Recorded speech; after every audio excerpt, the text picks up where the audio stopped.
కలియుగం అంతానికి సమయం వచ్చేసింది అనే వార్తలు మనం వింటూ ఉంటాం. యాగంటి దేవాలయంలోని నందీశ్వరుడు పెరిగి రెంకిలేస్తే కలియుగం అంతమవుతుందని చెబుతూ ఉంటారు. అలాగే ఇంకో నానుడు ఉంది. అయితే అది బసవన్న కాదు, ఒక చేప. ఆ శిలాచేపకు జీవం వస్తే కలియుగం అంతమైనట్లే అని పెద్దలు, నిపుణులు చెబుతూ ఉంటారు. ఆ ఆలయం ఎక్కడుంది? ఆ ఆలయం ప్రత్యేకతలేంటి? అలాగే ఆ చేప ఎలాంటిది? ఎందుకు ఆ చేపకు జీవం వస్తే కలియుగం ఎందుకు అంతమవుతుంది అనేది ఈరోజు తెలుసుకుందాం. ఆ ఆలయం ఎక్కడుందంటే ఆంధ్రప్రదేశ్‌లోని అన్నమయ్య జిల్లా నందలూరు మండలం కేంద్రంలో ఈ ఆలయం ఉంది. అది సౌమ్యనాథ స్వామి దేవాలయం. ఈ ఆలయాన్ని 11వ శతాబ్దంలో 108 స్తంభాలతో 10 ఎకరాల విస్తీర్ణంలో నిర్మించారు. ఈ ఆలయంలో 108 ప్రదక్షిణలు చేసి సౌమ్యనాథ స్వామికి తమ కోరికలు కోరుకుంటే ఆ కోరికలు నెరవేరుతాయని భక్తులు నమ్ముతూ ఉంటారు. ఈ ఆలయ చరిత్ర.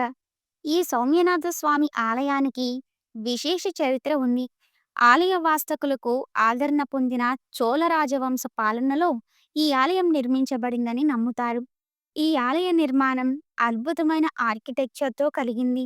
ఈ సౌమ్యనాథ స్వామి ఆలయంలోని గర్భగుడిలో ఎలాంటి దీపాలు లేకపోయినా ఆలయమూల విరాట్టు ఉదయం నుంచి సాయంత్రం వరకు దేదీప్యమానంగా వెలుగుతూ ఉంటుంది. ఈ ఆలయంలో శిల్పకళకు అమితంగా ప్రాధాన్యం ఇచ్చారు. ఈ ఆలయంలోని స్తంభాలపై మత్స్య, సింహ తదితర శిల్పాలు చెక్కారు. వీటికి పురాణాల ప్రకారం అనేక ప్రాముఖ్యత నెలకొంది. ఈ ఆలయ స్తంభాలపై ఉండే మత్స్య ఆకారం కలియుగాంతానికి సంబంధం ఉందని చెబుతూ ఉంటారు. మరి కలియుగంతో చేపకు ఎలాంటి సంబంధం అంటే, ఈ ఆలయంలోని చేపశిలకు ఒక ప్రత్యేకత ఉంది.